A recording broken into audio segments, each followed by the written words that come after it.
Baik, Assalamualaikum warahmatullahi wabarakatuh. Bapak Ibu mahasiswa kelas karyawan dari Teknik Industri. Video ini saya buat sebagai bentuk pertanggungjawaban saya atas perkuliahan yang tadi yang ternyata tidak maksimal karena adanya kendala teknis dari saya. Maka video ini saya buat supaya pemahaman Bapak Ibu tentang pendahuluan bisa lebih baik, bisa lebih lengkap. Kalau tadi penjelasan secara verbal mungkin kurang maksimal, saya tambahi dengan penjelasan secara visual dan audio melalui video ini. Baik, Bapak Ibu, saya sedikit remind lagi bahwa di bagian pendahuluan itu minimal ada alasan rasional mengapa tulisan KTI Bapak Ibu ini penting untuk ditulis atau mengapa penelitian Bapak Ibu penting untuk dilaksanakan. Faedahnya apa? Seberapa mendesak itu diselesaikan? Itu harus ada.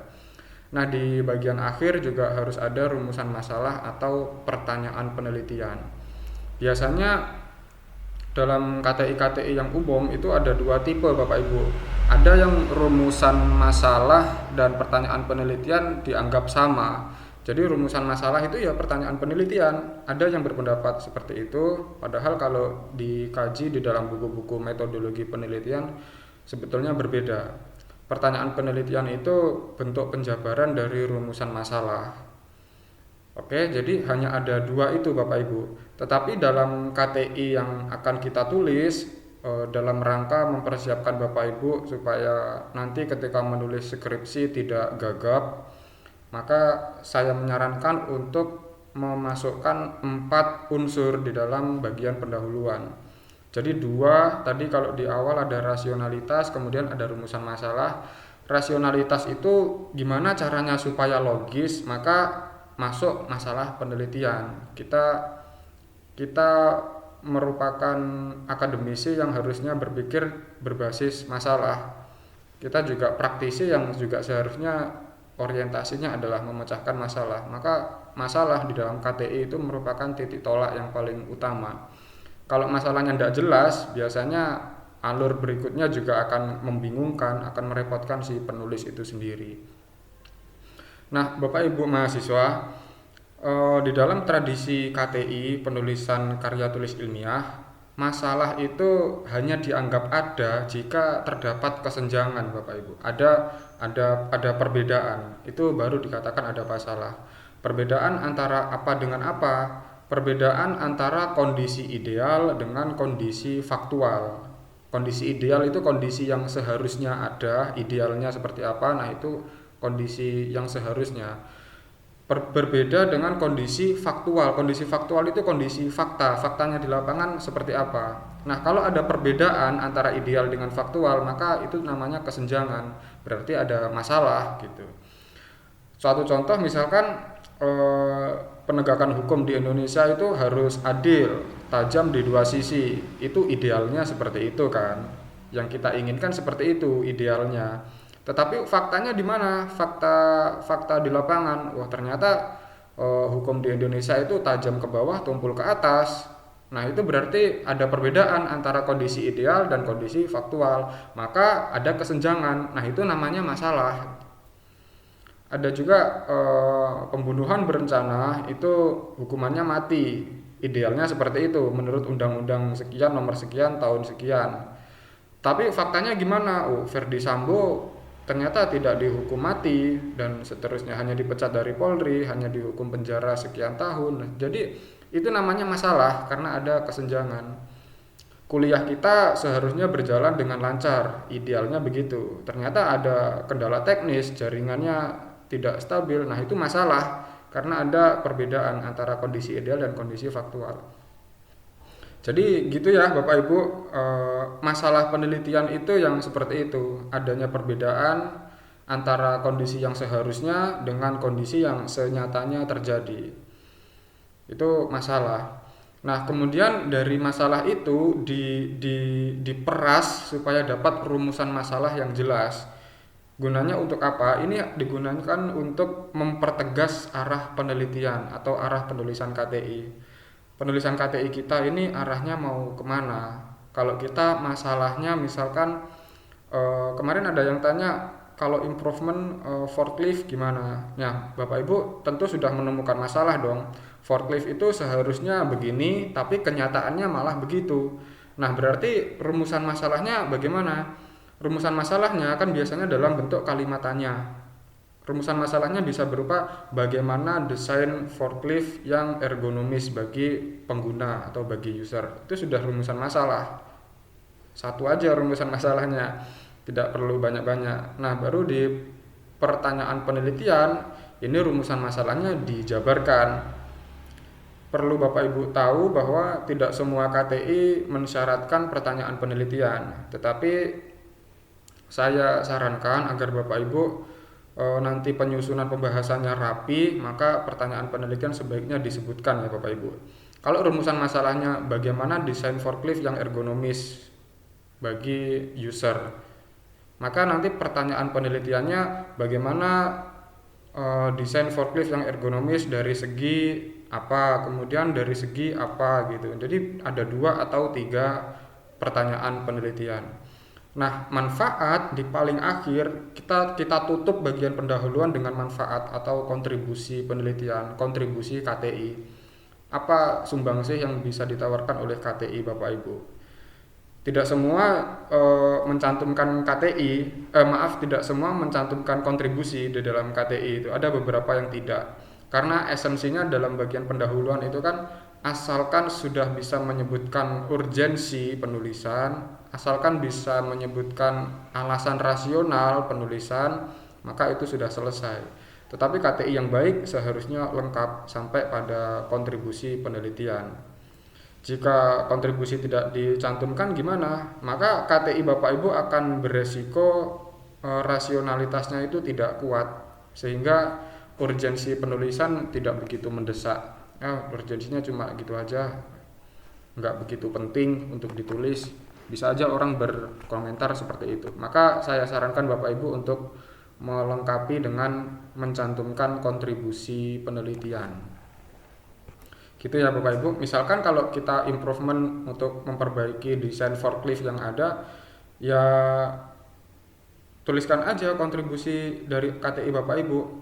Terjawabnya pertanyaan penelitian di atas, atau tersusunnya desain forklift yang termutakhir dapat berkontribusi terhadap kinerja karyawan supaya lebih produktif dan seterusnya. Gitu Bapak Ibu. Jadi penjelasannya seperti itu Bapak Ibu. Nah, Bapak Ibu punya waktu selama 1 minggu. Minggu depan kita akan mereview bagian pendahuluan yang sudah Bapak Ibu tulis.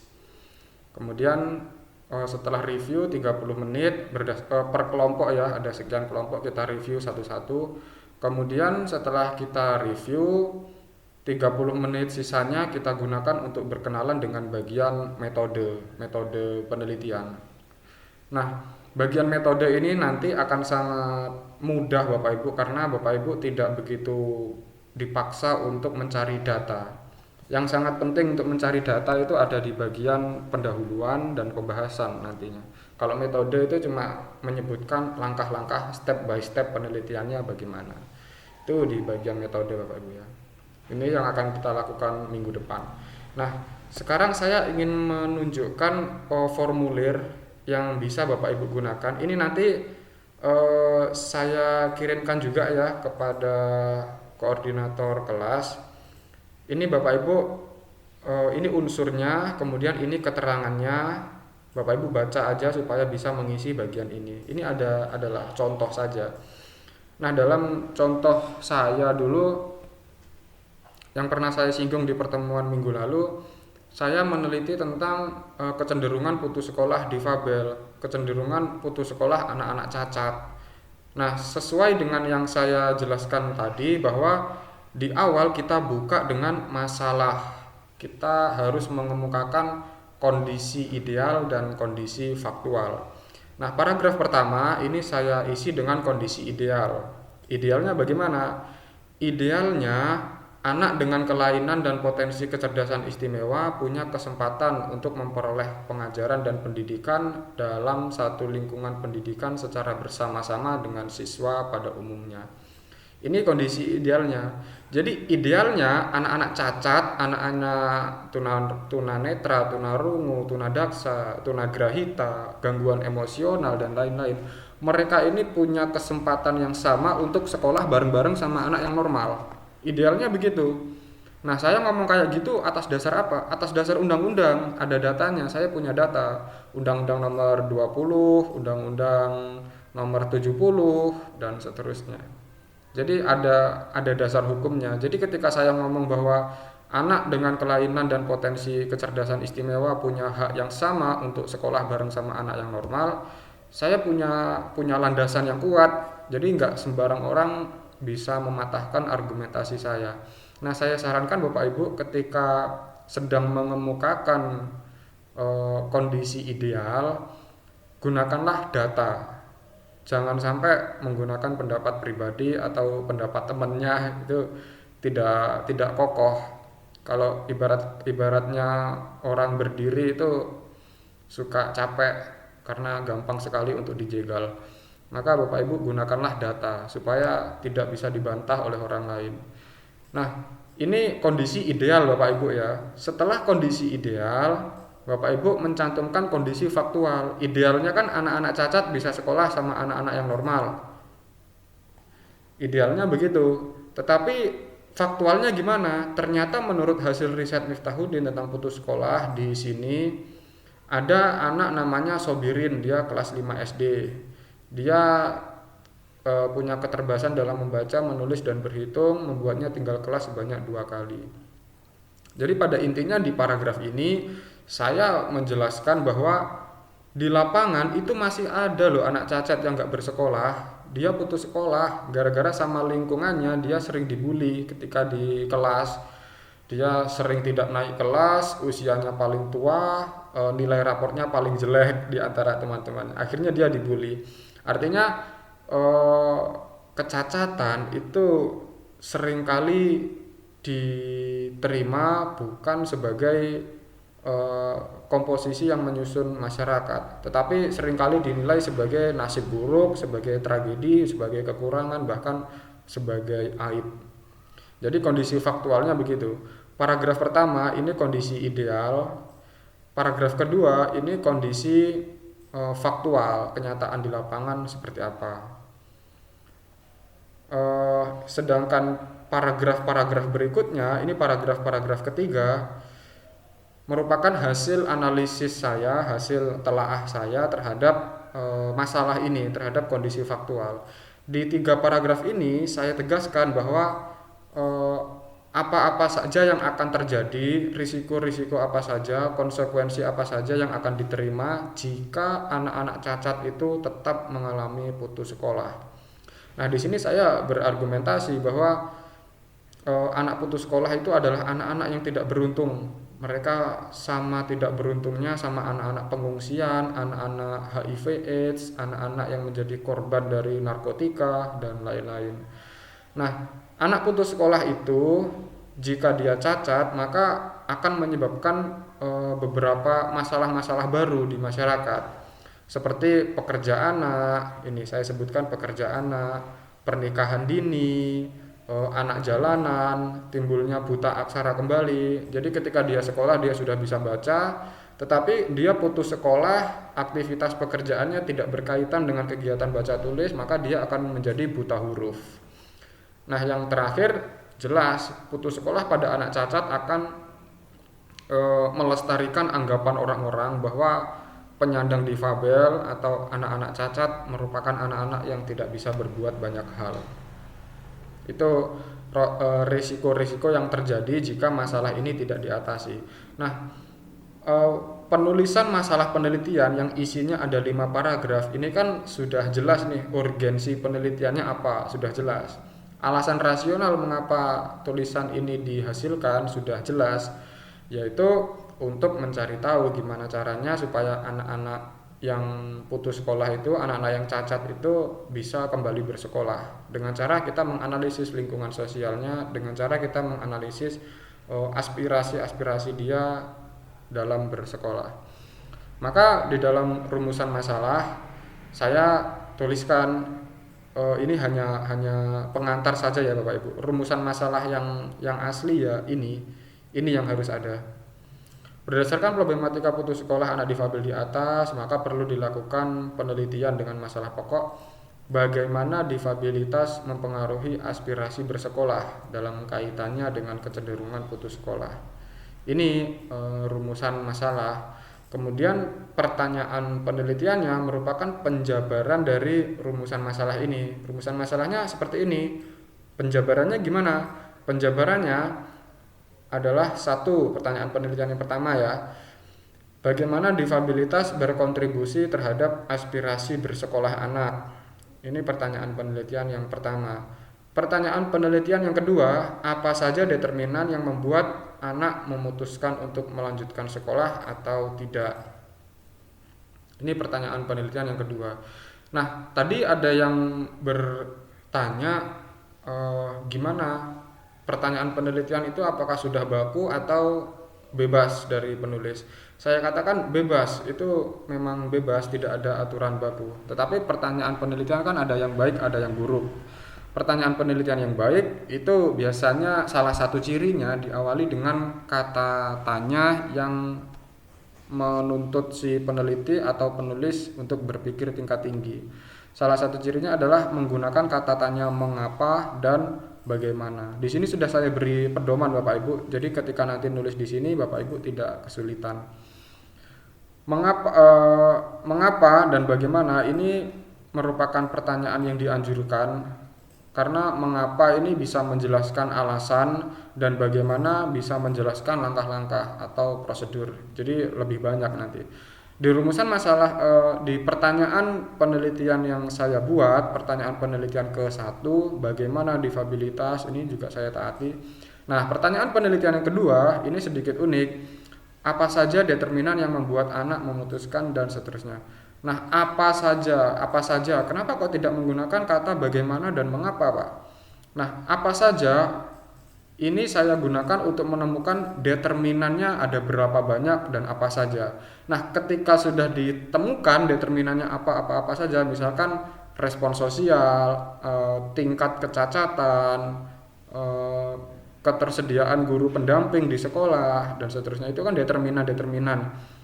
Di bagian pembahasan saya jabarkan apa sumbangsihnya, bagaimana dan mengapa determinan-determinan itu bisa menyebabkan anak-anak untuk memutuskan melanjutkan sekolah atau tidak bersekolah. Jadi ketika apa saja itu terjawab, maka akan masuk kepada pertanyaan berikutnya, yaitu mengapa determinan tersebut bisa membuat anak untuk memutuskan bersekolah atau tidak bersekolah. Jadi itu Bapak Ibu pertanyaan penelitian, sedikit tricky menurut saya kalau kita masih awal. Kalau nanti Bapak Ibu kesulitan untuk merumuskan pertanyaan penelitian, saya kira tidak perlu dipaksakan. Yang jelas bagian ini harus ada rumusan masalah. Nanti pertanyaan penelitian kita diskusikan bareng-bareng pada saat kita membahas tentang kajian pustaka. Gitu ya Bapak Ibu. Minggu depan kita membahas tentang kajian pustaka, tetapi diawali dengan review bagian pendahuluan yang sudah Bapak Ibu buat atau Bapak Ibu tulis. Kemudian kalau ini sudah selesai, apa selanjutnya? Selanjutnya adalah manfaat atau kontribusi penelitian. Saya jelaskan di sini bahwa di bagian akhir pendahuluan tidak semua KTI mencantumkan kontribusi penelitian atau kontribusi KTI di bagian skrip. Tapi kalau Bapak Ibu nulis skripsi pasti ada. Di bagian skripsi kan bab 1 pendahuluan ada 1 latar belakang. Latar belakang itu setara dengan masalah penelitian. Kemudian setelah latar belakang itu ada rumusan masalah. Nah, setelah rumusan masalah itu ada tujuan dan manfaat. Nah, tetap ada manfaat atau kontribusi. Di skripsi seperti itu. Maka di KTI yang akan kita kerjakan, saya sarankan juga dilengkapi dengan dilengkapi dengan kontribusi atau manfaat penelitian. Dalam contoh saya jelaskan terjawabnya pertanyaan penelitian di atas akan mengungkap peta kognitif anak difabel dalam menjalani program belajarnya, serta diketahuinya determinan yang menentukan apakah seorang anak difabel akan tetap bersekolah ataukah tidak. Jadi ketika saya berusaha untuk menjawab pertanyaan ini, saya melakukan wawancara kepada orang tua dari si anak cacat itu. Saya juga, kalau dia bukan tunawicara, artinya kalau dia masih bisa berbicara, saya akan wawancarai juga dia. Nah, dari situ kan kita bisa memetakan sebetulnya anak ini akan merasa risih kalau gimana sih di sekolahnya. Pada akhirnya ketemu di penelitian ini bahwa anak-anak difabel, anak-anak cacat itu akan merasa tidak kerasan di sekolah kalau lingkungannya diskriminatif. Sering dibully, sering dikucilkan, dia tidak diterima di circle-nya. Itu mereka merasa risih dan mereka cenderung putus sekolah. Maka sebaliknya kalau mereka diterima, mereka lingkungan sosialnya welcome, maka mereka lanjut untuk sekolah. Jadi ada beberapa kontribusi yang saya sebutkan. Ini di samping melengkapi hasil penelitian yang sudah ada, hasil penelitian ini juga dapat menjadi acuan untuk merumuskan kebijakan. Bagi pengambil kebijakan termasuk kepala sekolah juga dapat menyusun model alternatif pemecahan masalah supaya sekolahnya dia ini lebih inklusif, lebih ramah terhadap difabel, lebih ramah terhadap keberagaman individual dan lain-lain. Kontribusinya seperti itu, Bapak Ibu. Itu hanya salah satu contoh ya, Bapak Ibu. Jadi usahakan ketika menulis pendahuluan, satu harus ada kondisi ideal, dua harus ada kondisi faktual yang ada di lapangan. Ini dua ini harus berdasarkan data ya Bapak Ibu. Idealnya bagaimana? Idealnya seperti ini. Nah, datanya mana? Lengkapi dengan data. Kondisi faktual, faktualnya seperti apa kenyataan di lapangan? Kenyataan di lapangan seperti ini. Nah, Bapak Ibu bilang kenyataan di lapangan seperti ini atas dasar apa? Harus atas dasar data atau hasil penelitian orang lain, itu boleh. Kemudian setelah dua ini terpenuhi, bagian masalah ini coba Bapak Ibu kasih analisis Bapak Ibu sendiri.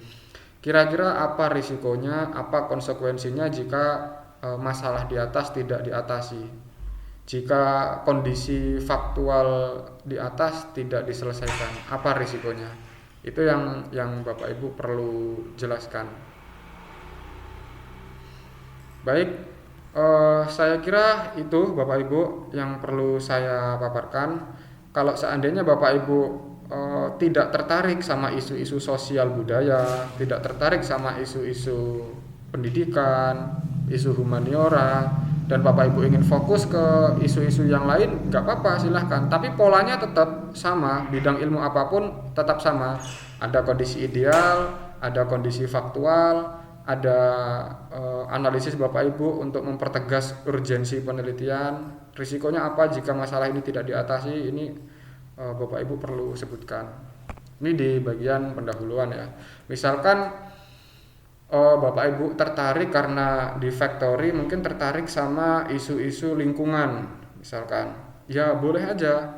Menurut undang-undang ini atau menurut peraturan daerah ini menyebutkan bahwa limbah pabrik harus dikelola secara demikian untuk kelestarian lingkungan hidup, untuk kebaikan ekosistem dan lain-lain. Tetapi kenyataannya di lapangan pabrik ini limbahnya menggunakan prosedur seperti ini. Jadi dari aspek AMDAL, analisis mengenai dampak lingkungan, itu tidak terpenuhi. Itu kondisi faktual. Kemudian Bapak Ibu jelaskan, jika kondisi faktual di atas tetap berlanjut, maka akan menyebabkan ini. Nah, menyebabkan ini juga perlu didukung dengan data. Menurut Walhi misalkan, pencemaran di daerah urban atau di daerah kota bisa berdampak kepada ini dan seterusnya. Jadi jelaskan aja Bapak Ibu. Atau suka dengan isu-isu yang lain, misalkan Bapak Ibu melihat menurut Undang-Undang tahun 1945 pasal 33 ayat 3 disebutkan bahwa bumi, air, dan segala kekayaan alam yang terkandung di dalamnya dikuasai oleh negara dan dimanfaatkan sebesar-besarnya untuk kemakmuran rakyat Indonesia. Mengingat mineral dan batu bara itu merupakan sumber daya yang tidak terbarukan, maka pengelolaannya harus berkelanjutan, transparan, dan memang diperuntukkan untuk keperluan masyarakat, untuk kepentingan rakyat. Itu kondisi idealnya. Tetapi kondisi faktualnya gimana? Oh, faktanya ternyata di daerah mana? Di daerah Gunung Gamping, di daerah Madura misalkan, ternyata itu dikelola oleh perusahaan asing, diolah menjadi semen dan digunakan bukan untuk kepentingan kesejahteraan rakyat, tetapi untuk kepentingan kesejahteraan perusahaan dan rakyat di negaranya. Maka itu sudah menjadi kesenjangan. Nah, ketika kesenjangan atau masalah itu sudah ada, ya silahkan lanjutkan dengan 3 paragraf atau 2 paragraf yang merupakan hasil analisis Bapak Ibu apa-apa saja yang akan terjadi jika masalah itu tidak segera diatasi. Baik, saya kira itu Bapak Ibu di rumusan masalah seperti ini. Nanti Bapak Ibu ketika menulis pendahuluan pakai formulir ini saja nggak apa-apa. Untuk finishing nanti gampang kok kalau finishing. Yang penting Bapak Ibu mentaati unsur-unsur ini, saya kira finishing akan sangat mudah sekali. Cuma tinggal di convert ke Microsoft Word yang formatnya satu kolom. Nanti Bapak Ibu delete aja, terus tulis aja kondisi idealnya apa, kemudian kondisi faktualnya apa, kemudian analisis Bapak Ibu, jika kondisi faktual atau masalah di atas tetap berlanjut, maka akan begini dan seterusnya. Rumusan masalah juga sama. Tulis aja, ini bisa di delete, tulis aja berdasarkan analisis terhadap masalah di atas, maka tulisan ilmiah ini akan berfokus pada rumusan masalah sebagai berikut. Titik 2. Bagaimana apa silahkan, atau mengapa kalau Bapak Ibu ingin menjawab suatu tanda tanya besar di masyarakat, tuliskan aja mengapa. Tapi biasanya bagaimana sih yang paling umum dalam KTI itu. Nanti dari rumusan masalah itu silahkan di breakdown atau dijabarkan menjadi 2 pertanyaan penelitian. Yang tadi saya contohkan bagaimana desain forklift yang ergonomis. Ini sudah rumusan masalah. Nah, pertanyaan penelitiannya yang pertama, bagaimana desain forklift yang ergonomis dari aspek apa gitu. Yang kedua, bagaimana desain ergonomis yang gimana gitu. Jadi ada beberapa pertanyaan penelitian yang menjadi fokus penulisan kita. Nah, di bagian kontribusi atau manfaat KTI, Bapak Ibu silahkan delete, terus tuliskan aja dihasilkannya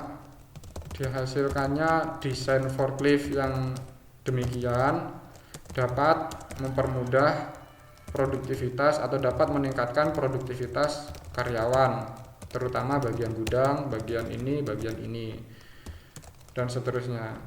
Jadi Bapak Ibu boleh mengutip juga hasil penelitian orang di bagian sini, tetapi itu tidak saya sarankan karena kita menitik beratkannya di sini saja untuk pengutipan data, kita perkuat saja di sini. Yang di sini cukup argumentasi Bapak Ibu aja di bagian manfaat atau kontribusi penelitian. Nah, Bapak Ibu, saya juga sudah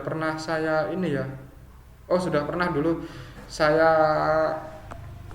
berikan demonstrasi bagaimana caranya mencari sumber atau referensi ya Bapak Ibu di Google Scholar atau di ResearchGate. Ada banyak kan di Google Scholar. Nah, ini tulisannya seperti ini, Google Scholar. Nanti ada kolom pencarian, silahkan dicari. Nah, di sini apa desain ergonomis, desain ruang kerja ergonomis. Misalkan cari aja seperti ini, nanti akan ada banyak sekali yang Bapak Ibu bisa pilih. Ini buku desain ruang kerja yang ergonomis. Ini dokumen dari jurnal, boleh. Ini ada banyak sekali, nanti tinggal klik, nanti Bapak Ibu bisa download. Untuk pengutipan kita bisa bahas nanti ketika masuk ke pembahasan ya Bapak Ibu, atau pada saat finishing juga nggak apa-apa. Untuk maksudnya pengutipan bukan sumber, tetapi bagaimana teknis pengutipan itu biasanya ada aplikasinya, pakai aplikasi Mendeley namanya. Tapi itu nanti aja, saya kira Bapak Ibu bisa menemukan sumber aja itu sudah sangat bagus. Dan saya sangat mengapresiasi kerja keras Bapak Ibu jika bisa menyelesaikan bagian latar belakang sampai akhir. Saya akan memberikan sedikit contoh yang kurang baik, pendahuluan yang kurang baik yang tidak dilengkapi dengan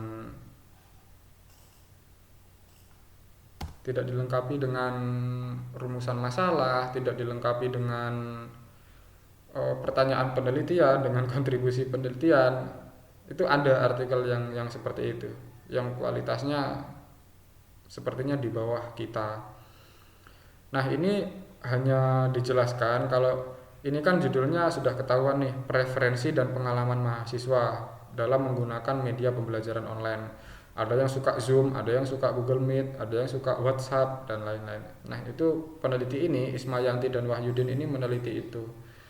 Nah, di dalam penelitian ketika menulis pendahuluan, dia hanya menulis ngalor ngidul aja, nggak jelas arahnya. Hanya membahas tentang COVID, membahas tentang dampak positif negatif dari penggunaan media, dan lain-lain. Kemudian di akhir hanya menulis seperti ini.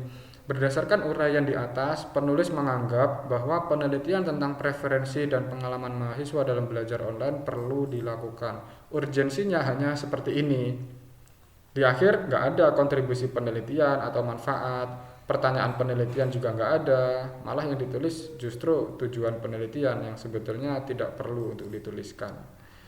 Baik, ini contoh yang kurang bisa ditiru ya Bapak Ibu. Bapak Ibu bisa mencontoh yang artikel lain, jurnal-jurnal yang lain, KTI lain yang komposisinya ada 4 itu. Baik, saya kira itu ya Bapak Ibu video pembelajaran dari saya. Mudah-mudahan ini bisa dipahami.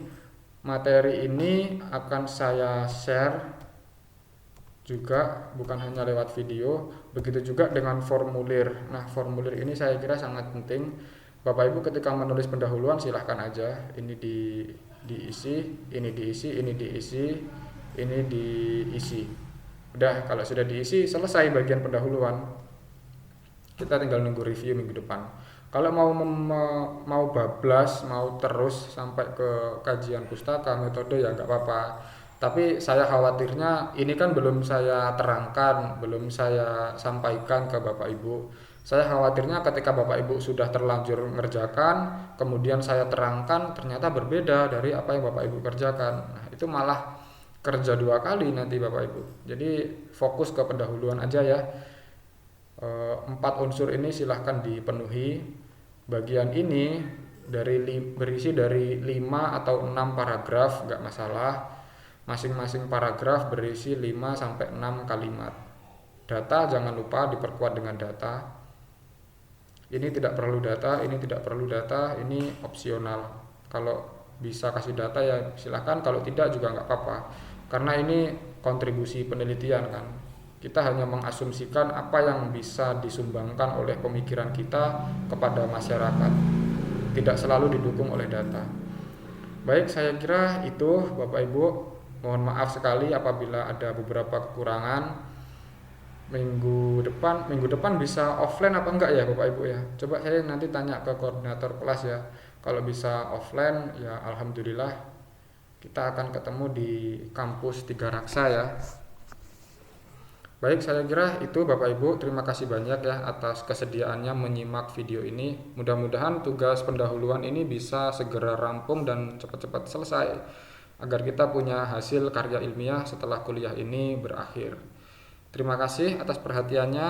Assalamualaikum warahmatullahi wabarakatuh.